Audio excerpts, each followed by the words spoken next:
The emperor rewarded him and married him to his sickly sister to have children with her. I have been overwhelmed with tasks lately as my father's attention has shifted to state affairs. I suddenly found myself taking on most of the family's responsibilities. Among the many challenges, one of the most pressing issues is the food shortage for our people this summer, amidst the great loss of life and property due to the long war. If we can secure food until the fall, the returning soldiers can start harvesting the fields, which will gradually stabilize the situation. Given the great role that the Claudine family played in the war, we should have received adequate compensation without worrying about such matters. The only reward that the king granted to the Claudine family was the title of princess and modest spoils, and a defunct iron mine, which was presented with the public in mind. Suddenly, he noticed Misa waking up and looked at her, saying, "My princess."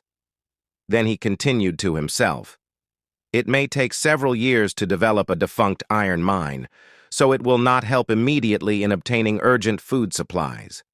And here, when she went towards him, he said to her, "You seem to be having trouble sleeping lately." He continues and says, "The main concern is how to use what we have now to secure food. Since the emperor doesn't care, the family must find food on its own. In the end, it's not a big financial burden, but there's a problem because of my father's absence, and everyone's expectations will naturally turn to me. This sudden situation is more difficult than I expected. It feels like I'm trapped in a coffin, to the point where I feel like my limbs have grown heavy." Here, he is shocked when Misa grabs him by the arm, and he says to her, "Oh, I'm sorry. I was lost in thought. Do you want to come?" And suddenly she hugs him. Here, he feels a little tense, but he feels love and says to himself, at that moment the expression of confusion on Emperic's face came to mind. Then he hugs her tightly and continues to himself, "No one can understand why I treat her so well, because even I don't understand myself." Here, Misi looked at the candy. So Eric took one and fed it to her, saying, "Are you planning to leave?" Then he said to himself, "I don't know why I feel this way." So he looked at her and said, "But don't leave. Stay a little longer." And he looked at her with a smile and continued to himself, "Just the fact that this little woman clings to me instead of running away seems to provide an inexplicable comfort to my suffocating heart." The next day, a group of maids came from the lady, Lacan Ellie, who had dropped her handkerchief in their garden. So the maid said to Talisa, "My young lady dropped her handkerchief." And here we know why she dropped her handkerchief. In social circles, handkerchiefs were objects that were given and received as a sign of affection between a man and a woman, and for an unmarried girl to drop her handkerchief in the house of her former fiancé who is married. Now it was an important matter. And she said, "I understand." So she asked Idle and said, "Ask the palace maids to join the search for the handkerchief, and in case rumors start to spread, just say that the handkerchief belongs to the lady of the palace." And Idle said, "Yes, I understand," and that's what the maids did. They started searching for the handkerchief. Suddenly, Lady Lacan's maid turned around. She looked at Misa's maid, Malika, who turned and looked at her as well. Then they met privately. Here, Lady Lacan's maid said to Malika, "I'll be brief. In no more than 2 years, this woman, referring to Misa, must disappear." Malika said to her, "If you wish. It can be arranged tomorrow at least." It was clear that she was not happy with the princess, but Lady Lacan's maid said, "This is not something that can be easily done. In any case, we will need to be in frequent contact, and we cannot continue to make excuses for you to visit the Duke's residence." But the maid Malika said, "This is something we can discuss in the city. I am completely free to go out. Let's first decide on a place and time for our next meeting, and I will make sure to be there."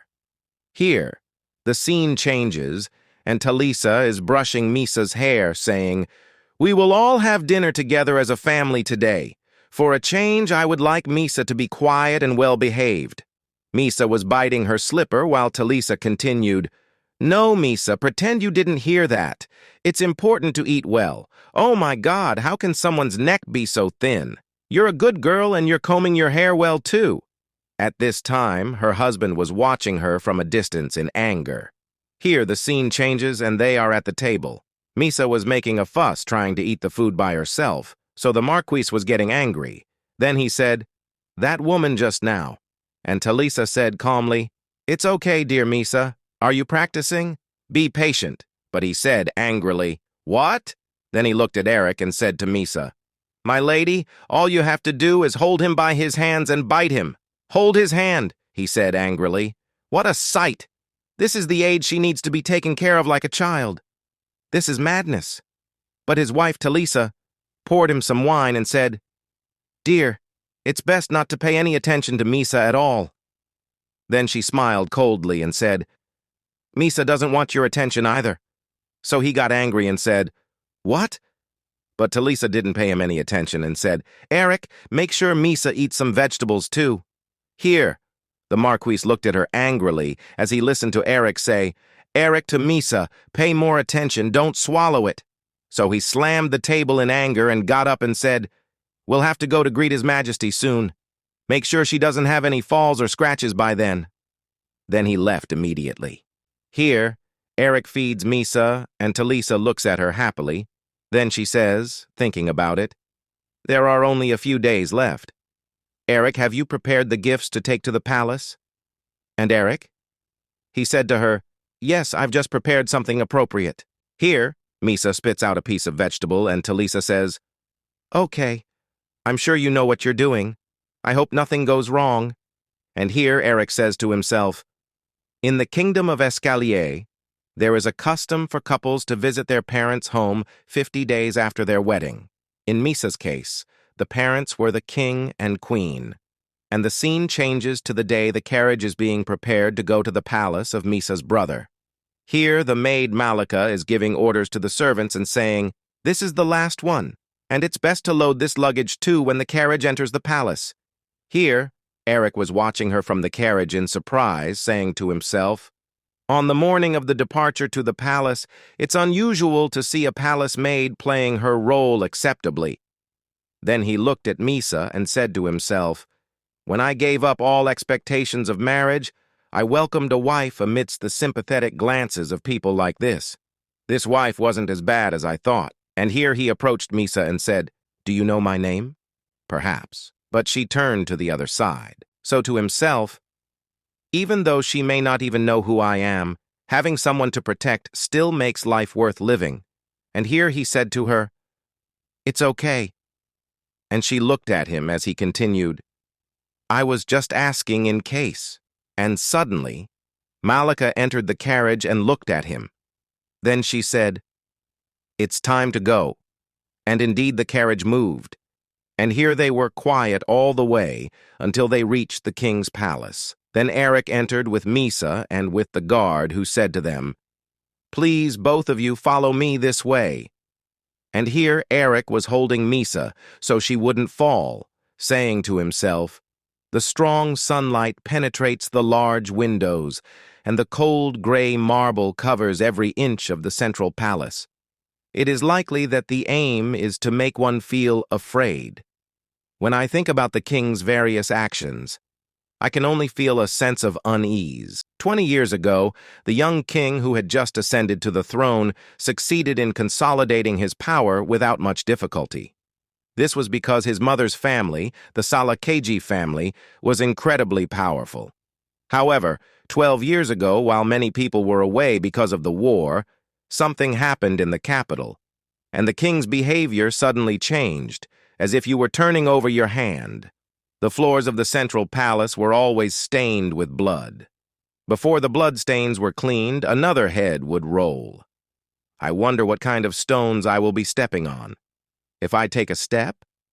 Whose body was lying here once? And here they arrived at the king. Eric said, "Greetings, Your Majesty." And the king replied, "Yes, it's been a long time. Misa's face has become much prettier since the last time we saw each other."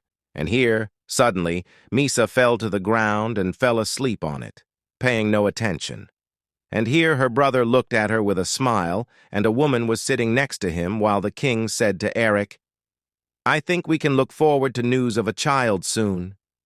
But Eric was silent, saying to himself, "Since the first wedding night, to avoid the king's suspicions, I have been very careful."